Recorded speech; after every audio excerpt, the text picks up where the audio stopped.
alors que le général Mohamed Medienne, alias Toufik, est sorti de la prison militaire de Blida, le général Othman Tartag, alias Bachir, lui, est toujours en prison. En fait, le général Toufik veut faire payer au général Tartag, les 2 fois où il l'a trahi. Ainsi, en 1999, lorsqu'Abdelaziz Bouteflika prend la tête de la magistrature suprême du pays, il demande les têtes de 2 officiers supérieurs. Le premier est le colonel Belkacem Boukari, directeur central de la justice militaire au ministère de la Défense nationale, et le second, le général Tartag, chef du centre principal militaire d'investigation, CPMI, relevant de la direction de la sécurité intérieure, que chapeautait le département du renseignement et de la sécurité, DRS, que dirigeait le général de corps d'armée Mohamed Medienne. Le colonel Belkacem Boukari a été radié dans les 48 heures qui ont suivi les ordres du président Bouteflika. Le général Tartag a lui bénéficié de l'indulgence du général Toufik, et a été envoyé au placard dans un organisme international, pour être loin des regards, jusqu'à ce que passe la tempête. Quelques années plus tard, Tartag est rappelé au cabinet du patron du DRS comme conseiller, avant d'être nommé en 2012 à la tête de la sécurité intérieure en remplacement du général Ahmed Kerfi, soupçonné alors par Toufik, de rouler pour le clan de Saïd Bouteflika, le frère cadet du président de la République. Or, à son tour, le général Tartag est récupéré par ce même Saïd Bouteflika, qui commençait à prendre du poids, au point de songer à faire débarquer l'inamovible général Toufik, de son poste. Il parviendra à ses fins en septembre 2015. Et c'est le général-major Tartag, qui sera désigné pour lui succéder. Ce fut un coup difficile à digérer pour Toufik, qui a survécu à toutes les tempêtes, en se maintenant à la tête des services secrets algériens, durant un quart de siècle. Le fait que Tartag ait trahi Toufik pour suivre Saïd Bouteflika, alors que Toufik l'avait pourtant sauvé lorsqu'Abdelaziz Bouteflika ne voulait plus de lui, est la première trahison de Tartag. La seconde trahison a lieu au moment du Irak, en 2019. Le général Toufik est sollicité par Saïd Bouteflika, pour trouver une solution à la crise dans laquelle était plongé le pouvoir d'un Bouteflika aux abois. Ainsi, est organisée une réunion entre les 2 hommes, la présidente du Parti des Travailleurs, la trotskiste Louisa Hanoun, et l'ancien président Yamin Zeroual. Tartag n'a pas assisté à la réunion, car le général Toufik s'y était opposé.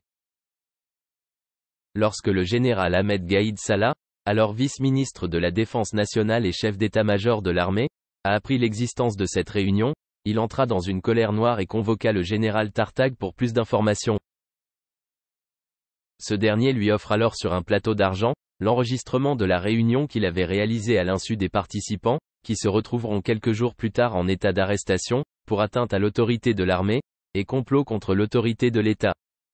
Le général Zeroual ne sera pas arrêté, car il rejoindra le clan de Gaïd Salah. Le général Tartag sera moins chanceux. Bien que n'ayant pas participé à la réunion, il ira accompagner Saïd Bouteflika et le général Toufik à la prison militaire de Blida. Ils écoperont de 15 ans de prison chacun au cours de l'audience de première instance et en appel. Le 2 janvier 2021, une année après la disparition du général Gaïd Salah, les 3 accusés, les 2 généraux Toufik et Tartag, ainsi que Saïd Bouteflika, le frère cadet du président de la République déchu, sont acquittés. Cependant, la joie ne sera que de courte durée pour le général Tartag et Saïd Bouteflika. Le frère du président est ainsi transféré à la prison civile d'El Arach. D'autres affaires sont retenues contre lui pour corruption et abus de pouvoir. Quant au général Tartag, on lui colle une affaire dont le dossier était pourtant clos. C'est l'affaire Maya, la prétendue fille cachée d'Abdelaziz Bouteflika. Zulika Shafika Nachinash, femme d'affaires qui avait prospéré grâce à la rumeur et à ses relations haut placées, avait été condamnée par la cour d'appel de Tipaza à 12 ans de prison, ainsi que sa fille et une pléiade de ministres et de hauts responsables. Pourtant, avec 2 autres officiers supérieurs, les colonels Smaïn et Lotfi, le général Tartag est poursuivi, en vertu de la loi relative à la prévention et la lutte contre la corruption. Ces officiers, dont Tartag, ont été condamnés pour n'avoir pas respecté la procédure de préservation des fonds saisis dans la villa de Maya, et déposés à la Banque centrale. Il s'agit d'importantes sommes d'argent en dinars et en devises, et plus de 17 kg d'or récupérés à l'issue d'une perquisition dans 2 maisons à la résidence d'État Moretti, où Madame Maya résidait. Toutefois, Selon certaines sources, derrière cette condamnation du général Tartag, se trouverait la main du général Toufik. C'est sa revanche contre celui qu'il considère l'avoir trahi à 2 reprises. La première en se rangeant du côté de Saïd Bouteflika. Et la seconde fois, en enregistrant la réunion dans la villa à son insu. Non content de la condamnation de 6 ans prononcée contre son ennemi, le général Toufik, qui semble retrouver beaucoup de pouvoir à l'ombre de l'actuel chef d'état-major de l'armée, le général Chengria, semble aussi être derrière les ennuis judiciaires du fils unique du général Tartag, pour lui coller une affaire de corruption de blanchiment d'argent. Nous avons diffusé une vidéo sur cette affaire que nous vous invitons à regarder.